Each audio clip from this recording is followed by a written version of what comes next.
Guys Android और iOS के मामले में बहुत से ऐसे कंपैरिजन होते हैं जिसके अंदर ये बताया जाता है कि ये प्रोडक्ट जो है ये आईओएस का बेटर है, ये चीज जो है ये एंड्रॉइड की बेटर है, या ये फीचर आईओएस में बेटर है, ये एंड्रॉइड में बेटर है। सो आज की इस वीडियो में हम ऐसे ही कुछ कंपैरिजन करने वाले हैं जिनके अंदर मैं आपको बताऊंगी क्यों आईओएस बेटर है एंड्रॉइड से। और गाइस मैं आपको बता दूं कि हम एक और वीडियो लेके आने वाले हैं जिसके अंदर मैं आपको बताऊंगा कि क्यों एंड्रॉइड बेटर है, मतलब क्या क्या फीचर है एंड्रॉइड के अंदर जो कि iOS के अंदर हमें नहीं मिलते। So hi guys, this is Dream and today we are talk about why iOS is better than Android. So let's begin.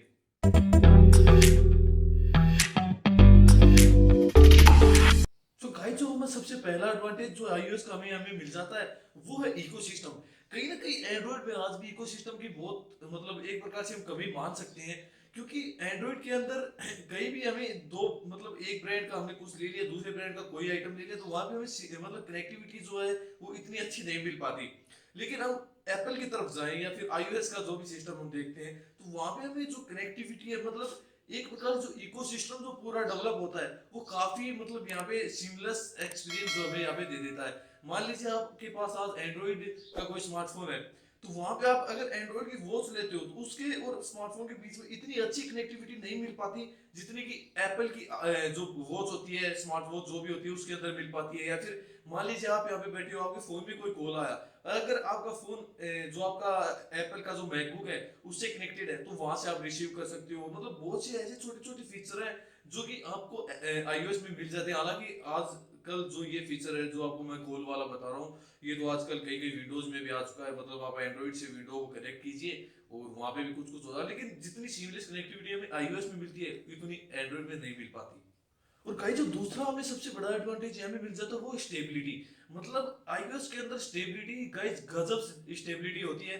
मान लीजिए आपने कोई एंड्रॉइड का कोई फोन लिया तो उसके अंदर आप मतलब यूज करोगे तो कभी कोई दिक्कत कभी कोई दिक्कत। लेकिन iOS के अंदर मैंने कई कई ये चीज देखी, मतलब काफी जगह ये चीज देखी कि मान लीजिए आपको कोई एंड्रॉइड का स्मार्टफोन है और उसके अंदर आप एंड्रॉइड की ऐप यूज कर रहे हो और उसके बजाय एंड्रॉइड की ऐप आप iOS के अंदर यूज कर रहे हो, तो iOS के अंदर वो एंड्रॉइड का ही ऐप काफी अच्छा परफॉर्म कर रहा है। मान लीजिए गूगल का कोई ऐप है, वो आप अगर iOS के अंदर यूज करके देखोगे तो वहां पे मतलब काफी अच्छा सीमलेस एक्सपीरियंस यहाँ पे आपको मिलेगा। मतलब स्टेबिलिटी कहीं ना कहीं ये आप उसके iOS की मतलब पूरा जो iOS है उसका आप यहाँ पे मतलब एक प्रकार से एडवांटेज मान सकते हो या फिर एंड्रॉइड का डिसएडवांटेज मान सकते हो।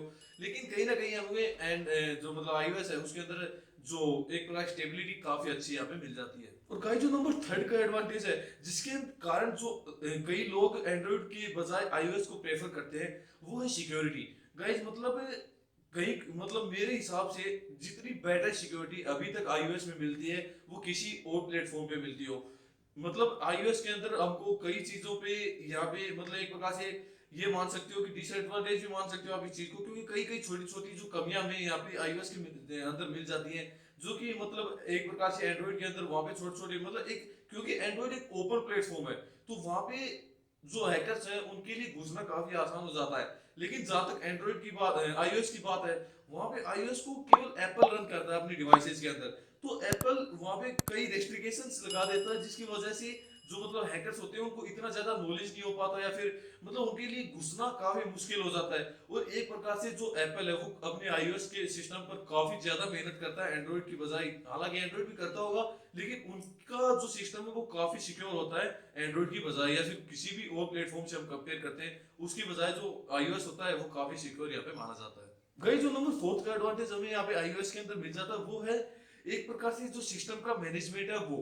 मान लीजिए आज आपके पास कोई भी एंड्रॉइड का डिवाइस है, मान लीजिए आपके पास एंड्रॉइड का स्मार्टफोन है, तो वहां पे आप चाहे रेम मैनेजमेंट देख लीजिए या फिर एक प्रकार से आप कोई उसका यूआई देख लीजिए, डिजाइन हर चीज की अपनी जगह पे मतलब अपनी जगह पे ही वो सेट है बिल्कुल। मतलब एंड्रॉइड की तरह नहीं कि कहीं पर भी हम कुछ भी कर सकते हैं, नहीं। लेकिन आईओएस में कोई आप एक प्रकार डिसएडवांटेज के तौर पर भी ले सकते हो कि हम कहीं पे कुछ नहीं कर सकते, हमें जो काम जहां पे करना वो वही होगा। उसके अलावा मान लीजिए आपके अंदर कोई वीडियो आपको कोई ओपन करना है तो वीडियो प्लेयर के अंदर ही ओपन होगा जो एप्पल का खुद का है। मान लीजिए आपको कोई म्यूजिक चलाना है तो जो एप्पल का जो म्यूजिक है उसके अंदर ही ओपन होगा, ना कि किसी भी फाइल के अंदर। तो ये मतलब इसी ये जो कुछ छोटी छोटी चीजें हैं जिसके अंदर जो एप्पल है वो उसका जो iOS है वो कहीं ना कहीं एंड्रॉइड से बेटर हो जाता है। और गाइस जो नंबर फिफ्थ का एडवांटेज हमें यहाँ पे iOS में मिल जाता है वो है बेस्ट डिजाइन। गाइज आप चाहे बाहर से आप उसके हार्डवेयर की डिजाइन देख लीजिए या फिर उसके जो सॉफ्टवेयर है उसकी डिजाइन देख लीजिए। बेसिकली मैं अगर यूआई की बात करूं तो मुझे iOS का यूआई बाकी सभी यूआई से काफी बेटर लगता है यहाँ पे। अगर मैं कोई एंड्रॉइड का फोन भी यूज करता हूँ तो वहां पे भी जो थीम है वो भी मैं iOS की ज्यादातर यूज करता हूँ, क्योंकि मतलब एक प्रकार से आईफोन ले लीजिए, मतलब काफी आई कैची सिस्टम है जो iOS का वो है। या फिर आप डिजाइन के मामले में आप अभी जो iOS ने जो भी मतलब एंड्रॉइड के जो आईफोन एक्स से उन्होंने एक नोच वाला सिस्टम यहाँ पे मतलब iOS में चालू किया। तो एंड्रॉइड के जितने भी ब्रांड्स थे उन सभी ने कॉपी कर लिया। हालांकि यहाँ तक गूगल जो है उसने भी अपने जो स्मार्टफोन है उसमें जो कटआउट वाला जो सिस्टम है वो देना कुछ हद तक एक प्रकार से शुरू ही कर दिया। हालांकि उसने वहां पे कुछ भी दिया हो लेकिन वो कहीं ना कहीं इंस्पायर तो था iOS से ही। तो ये भी एक एडवांटेज मान सकते हैं कि डिजाइन के मामले में यहाँ पे अभी तक एप्पल को कोई बीट नहीं कर पाया यहाँ पे। गाइस जो नंबर 6 और सबसे इंपॉर्टेंट यहाँ पे एडवांटेज हमें iOS के अंदर मिल जाता है वो है कि लॉन्ग टाइम तक आपकी डिवाइस की केयर होती है। मान लीजिए आज आपके दिन आपने कोई भी एंड्रॉइड का स्मार्टफोन या कोई भी डिवाइस लिया, मतलब गारंटी नहीं है कि अगले 1 साल तक भी आपको कोई अपडेट वगैरह सिक्योरिटी अपडेट या फिर कोई भी सॉफ्टवेयर अपडेट यूआई अपडेट मान लीजिए आप वो मिलेंगे। लेकिन iOS के अंदर ये देखा गया कि एप्पल अपने 8-8 10-10 साल पुराने जो भी मान लीजिए स्मार्टफोन या जो डिवाइस है उनकी केयर करता है, उनके अंदर अपडेट देता है, सिक्योरिटी अपडेट देता है या फिर और भी किसी तरह का अपडेट। मान लीजिए आपने यूआई का अपडेट, उनके जो मतलब यूआई तो क्या कह सकते हैं, उनका जो iOS का जो पूरा सिस्टम है उसका अपडेट मान लीजिए। तो मतलब कहीं ना कहीं एप्पल अपनी जो डिवाइस को उनको उनकी केयर करता है। या ये चीज हम देख सकते हैं कि मतलब ये भी मान सकते हैं कि iOS के अंदर जो डिवाइसेस की जो क्वांटिटी है वो काफी मतलब लिमिटेड है।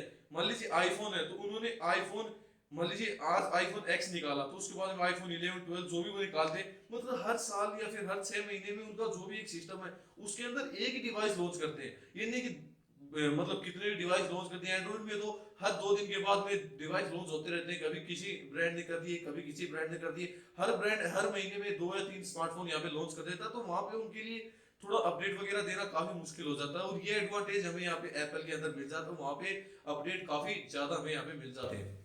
सो गाइस ये थी एक कंपैरिजन iOS और एंड्रॉइड के बीच में। तो अगर ऐसी एक कंपैरिजन आपको और चाहिए तो चैनल को सब्सक्राइब कर लीजिएगा, आपके लिए और ऐसी इंटरेस्टिंग वीडियोस मैं लाता रहूंगा। सो गाइस आज की वीडियो में इतना ही, थैंक यू।